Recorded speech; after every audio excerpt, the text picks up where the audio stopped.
Arushi MBBS first year की छात्रा थी। देखने में खूबसूरत और पढ़ने में काफ़ी तेज। सतारा के कराड मेडिकल कॉलेज में वो पढ़ाई कर रही थी। मगर अब आरुषि इस दुनिया में नहीं है। 30 जुलाई को सतारा की एक बहुमंजिला इमारत से उसे धक्का दे दिया गया और उसकी मौत हो गई। आरोप आरुषि के साथ पढ़ने वाले ध्रुव चिकर पर है। ध्रुव कराड के इस सनसिटी बिल्डिंग में रहता था। उसने आरुषि को बुलाया, दोनों के बीच झगड़ा हुआ और फिर ध्रुव ने आरुषि को 3rd फ्लोर से धक्का दे दिया।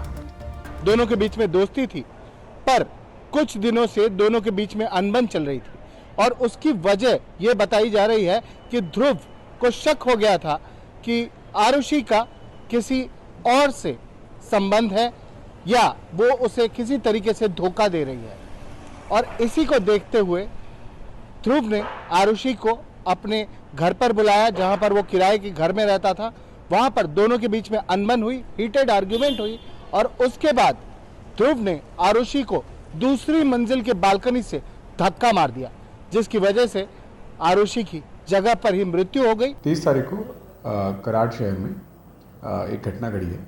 इसमें दो यंग बच्चे 21-22 साल के एक लड़का और एक लड़की के आपस में अच्छे दोस्त थे। यहाँ पे शिक्षा ले रहे थे। इसमें से इस लड़के को कुछ कारणों की वजह से इनके आपस में झगड़े होने लगे और ये जो लड़का है इसने ये जो डिसीज़्ड है इनको 3rd फ्लोर से इन्होंने ढकेल दिया, जिससे इनकी मौत हो गई। और इसमें हमने मर्डर के चार्जेस 103 BNS के अंतर्गत हमने इसमें मुकदमा दाखिल किया है। आरुषि बिहार के मुजफ्फरपुर की रहने वाली थी। आरुषि के माँ बाप और दादा शहर के एक नामचीन डॉक्टर हैं। हरियाणा के रहने वाले ध्रुव से उसकी मुलाकात दिल्ली में मेडिकल की कोचिंग के दौरान हुई थी। आरुषि और ध्रुव के बीच में दोस्ती हो गई और फिर दोनों ने कराड के मेडिकल कॉलेज में एडमिशन लिया। धीरे धीरे दोनों में झगड़े होने लगे। वैसे बताया जा रहा है कि ध्रुव को शक होने लगा था कि आरुषि का किसी दूसरे लड़के से अफेयर चल रहा था और शायद यही उस दिन दोनों के बीच झगड़े की वजह बना।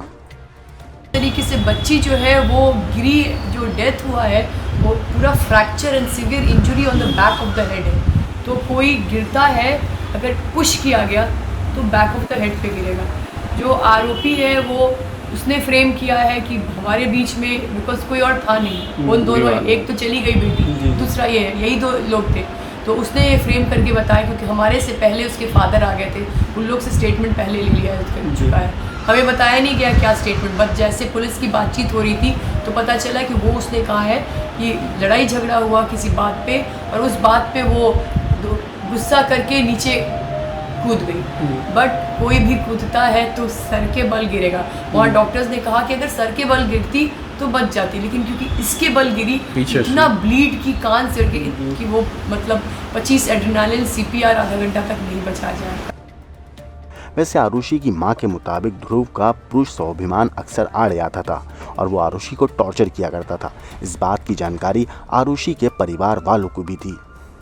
भाई में मेरी बेटी ज़्यादा स्ट्रॉन्ग थी, तो वो मेल ईगो बहुत ऑफ लेट बहुत आने लगा था, बताती थी। और बात है कि अगर बीच में इंटरफेरेंस मेरी होती थी तो फिर वो फर्दर टॉर्चर करता था। पढ़ना वहाँ था, पढ़ने के लिए बेसिकली गई थी, तो मेरा मेन मकसद था कि ये अनडिस्टर्ब्ड होकर पढ़ के चले आए।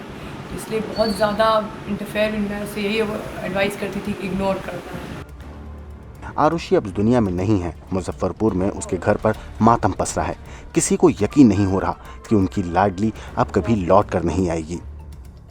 उधर सतारा पुलिस इस सवाल का जवाब ढूंढ रही है कि उस दिन आखिर ऐसा क्या हुआ था जिस वजह से ध्रुव चिकर ने आरुषि को बिल्डिंग से धक्का दे दिया। ब्यूरो रिपोर्ट, क्राइम तक।